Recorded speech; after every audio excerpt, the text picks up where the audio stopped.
Hello everybody, this is Dr. Pilipew, and today we're going to have our first lecture on the content in this particular class.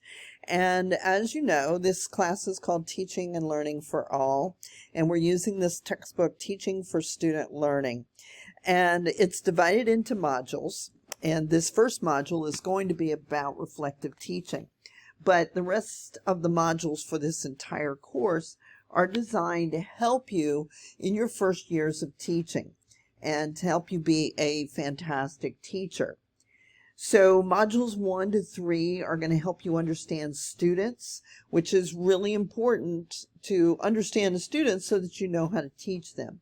Module 4 is going to help you establish a positive classroom environment. Modules 5 and 6 will prepare you for the work of being a teacher. Module 7 will give you background on how well students are learning. It'll be about assessment. Modules 8 to 10 will give you information about professional relationships you need to establish. And Module 11 is going to help you better prepare for that very first year of teaching. Don't ever be afraid to ask me or other teachers for assistance. One of the important things about being a first-year teacher is going to those mentor teachers, those experienced teachers, and asking them for assistance. Very often they're busy. They're not going to necessarily volunteer information to you, but they can be a wealth of knowledge for you. So I really recommend touching base with those mentors when you have a question that needs some attention. So this module is about being a reflective teacher. And being a reflective teacher, I think, is one of the most important traits and characteristics of a good teacher. Good teachers look at what they're doing in their classroom and determine whether students are learning based on what the teacher is doing, and when necessary, changing things.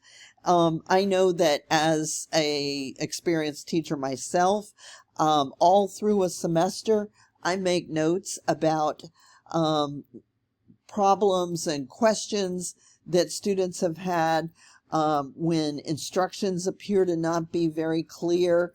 I take note of that because mostly what I teach today are online classes. So I take notes so that for the next semester, I can go back and make changes to accommodate any of those issues that may have happened in the previous semester.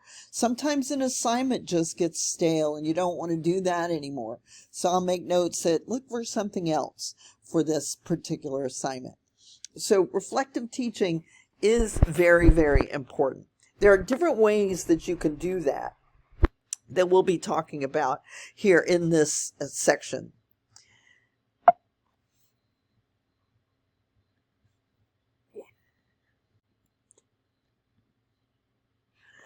So these are the objectives for this module. You're going to describe the knowledge, skills, and dispositions of effective teachers, demonstrate important elements of reflection in teaching, explain how state and federal governments hold students and teachers in schools accountable, and we're going to talk about major learning theories. We're also these qualities that you need to know and have as to be an effective teacher. You can bring about intended learning outcomes, you create productive learning environments, and maximize instructional time, and you monitor students' progress and adjust learning activities. You also have to establish productive relationships with students, families, colleagues, administrators, your school district, community, and law. Teachers, effective teachers are high quality, and once you reflect, you can avoid complacency and stagnation. You uncover assumptions and understandings about teaching and learning, and you make adjustments to your teaching practices. There are some different ways to do that. In your textbook, it talks about keeping a teaching journal. A lot of reflective teachers do that. writing about events that happen in the classroom. That kind of helps you to make that reflection. You can video record your class, and as a beginning teacher, there may be times when you have to do that for evaluations as well. And certainly before getting a bachelor's degree in teaching, there are instances where you'll have to record yourself teaching in your classroom. There are teaching portfolios where you can keep teacher created materials that show your growth and development as a teacher. You can put whatever you want in your portfolio. You can also work with a colleague. It's nice to have a buddy teacher that you can bounce ideas off. I mentioned earlier that I take notes. I have some little tiny composition notebooks that I just have one for each class, and I just jot little notes down in there about situations that happen that need some adjustment for the next semester. So a teaching journal, as I mentioned, it provides you with a record of your growth, and it gives you an opportunity to re-examine events later after things have calmed down. Video recordings, a great way to objectify the teaching. You can watch a recording later and see where things are happening that you may not have even noticed in the moment. And the portfolio can have videos, tests, lesson plans, and so forth. As you go along in your teaching career, there are things that come up that may be ways that you can continue to be a reflective educator. One of those is through national board certification. And probably about 25 years ago, this became a really common thing in North Carolina because the state of North Carolina paid for the certification, which is several $1,000s. And if you succeeded, you got a 12% increase in your pay. So I am a national board certified teacher. Most of my friends who were teachers also went on that journey as well. And so it's not something for beginning teachers, so it's not something to worry about right now. But as you get a little more experienced, it is a certain thing that you could possibly work up to. And part of what happens with that certification is that you do create a portfolio of video journaling, just writing journals, and other things to determine whether you have attained that certification level. You'll also find, if you continue on to get your bachelor's degree, that you will be responsible for completing EdTPA, which is an assessment of teaching practices, and it is for beginning teachers. And it has to be done before you can teach in North Carolina. Your colleagues that you have can really help you make your ideas explicit and open for examination. And you can also observe other teachers. This is a pretty common practice in schools, especially with beginning teachers, to go and watch mentor teachers, those veteran teachers, and see how they address certain issues in their classroom. Not every way is correct for every teacher, but you may find some different ways of handling situations that might work for you. Or you might find some that you're saying, nope, that could never work for me because of whatever reason. So definitely looking at other teachers and discussing what they do is something that's very, very important. As I mentioned, your reflection doesn't have to be complicated. This shows you my little notebooks that I use to keep my thoughts of each class. These are only about 3 inches by 4 inches. They're tiny little notebooks. So there are many laws that surround education, and one of the most important ones that teachers come into contact with on a regular basis was the Every Student Succeeds Act. And it was an annual assessment in math and English language arts. It's given through grades 3 through 8 and once in a high school. Every state develops their own targets and accountability systems, and the states must report the academic outcomes of all schools and groups of students. In North Carolina, we get a school grade book that comes out to determine what your report card for your school is and whether you have met the challenges that are appropriate to your school. Some related initiatives to that, Common Core state standards. This was a state-led initiative for common standards in math and English language arts, and they were adopted by more than 42 states. There was also the Race to the Top assessment, which was a federally funded effort to create assessment to assess the Common Core. And those new assessments were in place by 2014 to 2015. And part of that was trying to qualify for additional funding. With the Every Student Succeeds Act, you have different provisions that are here in the PowerPoint you can look over. They're also discussed in the textbook as well. So one thing that is essential for teachers is to understand learning theories. And there are quite a few different theories about how students learn, how we can best address them through learning. And behaviorist theories are the first one we're going to talk about. And they refer to learning as conditioning.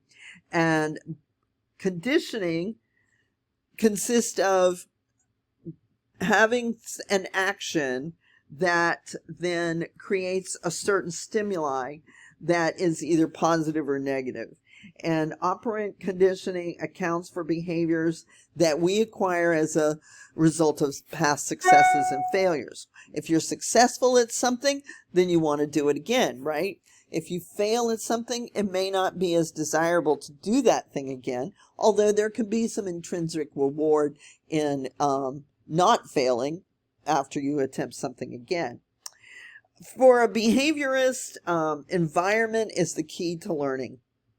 It's the teacher's responsibility to set up and maintain an environment that's conducive to learning.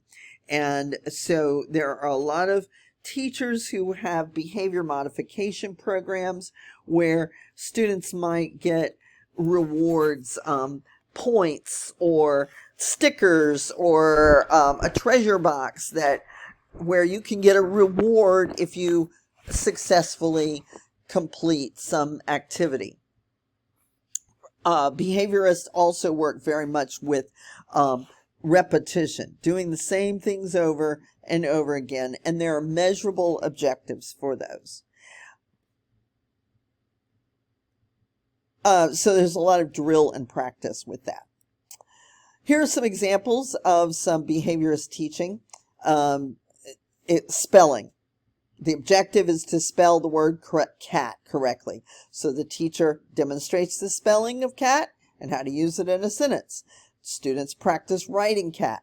The students who spell it correctly will receive a sticker. If you don't, you receive a reminder to practice your spelling. So behaviorism, again, focuses on observable, measurable behaviors rather than internal mental process. The people who really like behaviorism, the proponents, believe this is the most efficient approach to developing important foundational skills and concepts. Opponents believe that rewards and punishment can sometimes backfire and not result in the your goal that you hope to achieve. So another theory of learning is Piaget's theory of cognitive development. And that is that humans organize their knowledge using cognitive structures called schemes, and that the brain looks to reestablish balance and harmony once new information is added to it. So an example, the think, feel, act triangle, a CBT triangle. So this helps students understand the connection between thoughts, feelings, and actions. The activity could be students identify a challenging situation, write it in the center of the triangle. In each corner, they write their thoughts, feelings, and actions.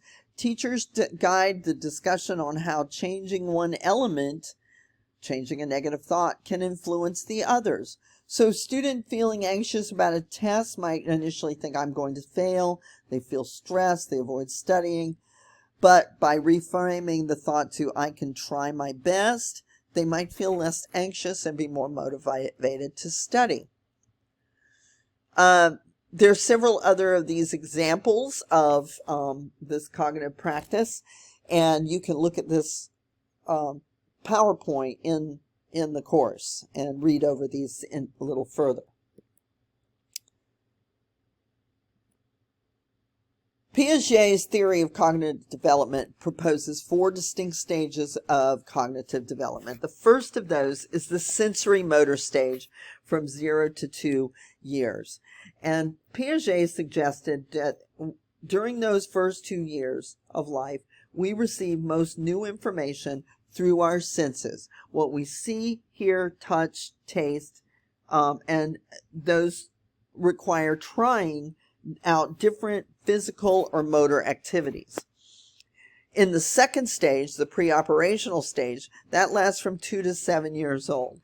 And in that stage, these learners have more developed schemes and are able to store images and symbols such as letters and words in their minds. Sources of new information are more symbolic than they were for babies. They don't have to just touch, feel, taste. They can also think of new things. And so this is when children begin to read, usually. And so this organization might seem very illogical, at least from a human's, adult's perspective. In the concrete operational stage, 7 to 11, this is a period when most learners are in elementary school. During this stage, your schemes start to become more and more complex. Organization starts to take on adult logic, and but the most readily available source of new information is still actual experiences or concrete objects. And Piaget felt like concrete operational learners were not quite ready to engage in abstract reasoning, such as drawing conclusions. The final stage is the formal operational stage, and that begins at 12 years. And this is much more complex and is much more logical organization of information. It's not a mistake that this is where students start to learn things like algebra and foreign languages, because this requires more abstract thinking. These ages are just approximate. They're not written in stone. You could have some overlap, of course, as well. So again, the sensory motor, that's where you have object permanence. If something's in front of you, it exists. Pre-operational, you start to have some symbolic thought. Concrete operational, more logical thought, and then scientific reasoning in the formal operational stage. Sensory motor usually takes place within the first 2 years of a child's life, and it's where they're discovering the differences between themselves and their environment. Some examples of sensory motor: reflexes, object permanence, primary circular reactions, intent, sucking a thumb, secondary circular reactions, shaking a rattle, coordination of secondary schemes, pushing a toy out of the way to reach another, tertiary circular reactions, dropping different items to see how they fall, pretending to feed a doll is mental representation, or holding a block like a phone. Deferred imitation, picking up a toy phone and pretending to use it after a parent does the same. Problem solving through trial and error, and self-recognition, looking in a mirror and realizing that is the child. During pre-operational, we have engaging in symbolic play, like picking up a stick and using it as a sword or a gun, or as a tool to write in the dirt. picking up a block and driving it around like it's a car. Egocentrism, only understanding things from your own perspective. And like if I'm going to show you a picture, I'm going to have it facing me instead of you. Language starts to expand, vocabulary is increasing. Animism, inanimate objects have feelings. A child might say that a tree is sad because it's losing its leaves. Centration, focus on one aspect of something at a time, like a tall glass of water, not the width. Inability to conserve. Magical thinking, that your thoughts and wishes can influence the actions. Intuitive thought, your decisions are based on perceptions rather than logic. Irreversibility, thinking that once something is done, it can't be undone. And classification skills, sorting objects. Think of the toys that are available for children from 2 to 7, especially in that early pre-operational, where it's all about sorting into colors and shapes and numbers. In the concrete stage, we have seriation, being able to sort in sequence, like smallest to largest, hardest to softest. Reversibility, being able to mentally reverse a series of events. This is what happened last. What happened before that? What happened before that? Classification, being able to classify objects into groups and subgroups. For instance, you could say, sort all of these into squares and triangles. And then after doing that, can you separate the triangles into different colors? Transitivity,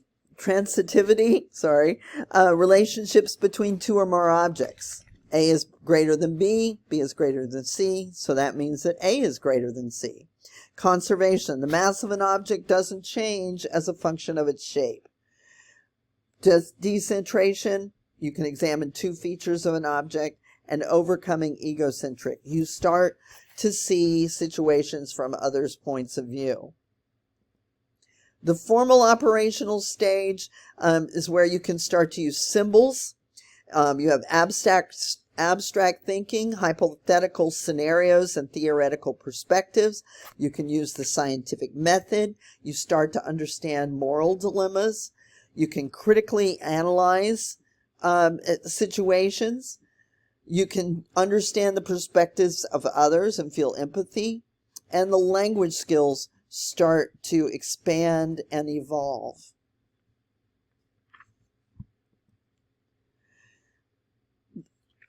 One other situation, another theorist is Vygotsky. And Vygotsky believed in this socio-cultural perspective that has two principal variables: cultural context and social interaction. So he emphasized the role of social interaction and culture in learning. He thought that children learn through guided participation with more knowledgeable others, like teachers or peers. And he has the zone of proximal development where learning happens just beyond a child's current abilities with support, and language is important in shaping thought. And these are his the differences between Piaget and Vygotsky. Piaget has very little emphasis in sociocultural context, but Vygotsky emphasizes that in a strong way. Constructivism. Piaget believes in cognitive constructivism, whereas Vygotsky is social. Stages. Strong emphasis on stages of development for Piaget. No real stages proposed from Vygotsky. The key processes for Piaget includes equilibration, schema, adaptation, assimilation, accommodation, and whereas Vygotsky has the zone of proximal development. Role of language is minimal for Piaget and major for Vygotsky. And teaching implications: for Piaget, we support children to explore their world, and Vygotsky, you establish opportunities for the children to learn with their teacher. So some of the teaching strategies related to Vygotsky: scaffolding, providing temporary support to students as they learn new concepts or skills, and then gradually reducing support. So You scaffold by giving lots of different examples and lots of chances and concepts. And then little by little, you're taking some of those away as the students become more proficient. Reciprocal learning, students are learning together in a cooperative strategy. They can take turns leading discussions and sharing information. And peer collaboration or cooperative learning involves people from different social groupings who are helping each other to learn. So constructivism is a pedagogical approach where students actively construct their own knowledge through exploration and experimentation. There are some different approaches to that constructivism. One is discovery learning, where students interact with their environment by exploring and manipulating objects, figuring out their own questions and controversies. Inquiry-based learning, where students are encouraged to ask questions, make observations, and conduct investigations. And project-based learning, where students learn by actively engaging with real-world problems and challenges. And those usually tend to be more long-term investigations done collaboratively. With cognitive theories, students often show greater interest in learning because they're more interactively involved in it, and they take more ownership in and responsibility for learning the content. There are some links here for the objectives to learn a little more about this topic. And thank you, and I look forward to hearing any questions you may have.